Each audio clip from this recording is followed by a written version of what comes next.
अमित देशमुख यांनी भाजप आणि राष्ट्रवादीवर निशाणा साधलेला आहे। गुन्हेगारांना तिकीट देण्यावरून घणाघात त्यांनी केलेला आहे। निवडणुका कायद्याच्या चौकटीत होतील, राजकीय कुस्ती करण्याची वेळ येऊ देऊ नका असा सूचक इशारा अमित देशमुखांनी विरोधी पक्षांना दिलाय। शहरात माफिया तयार झाले असल्याचा हल्लाबोलही त्यांच्याकडून करण्यात आलाय। या परिसरामध्ये काहींची दहशत आहे आणि ही दहशत आपल्याला मोडून काढायची। माझ्याकडे अनेकांनी तिकिटाची मागणी केली, पण आम्ही अशा गुन्हेगारी पार्श्वभूमीच्या लोकांना तिकीट दिलेली नाहीत। या परिसरामध्ये सुद्धा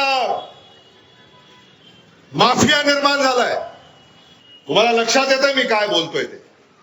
इथे एखादी जागा जर खरेदी विक्री करायची असेल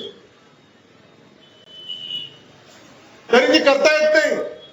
सत्तेचा दुरुपयोग जर इथं सत्ता पक्षाचे उमेदवार करणार असतील तर ते सहन करायचं नाही। निवडणुका कायद्याच्या चौकटीमध्ये होतील। कायद्याची चौकट जर कोणी ओलांडणार असेल तर तुम्ही आम्ही मिळून त्याचा बंदोबस्त केल्याशिवाय स्वस्थ बसायचं नाही।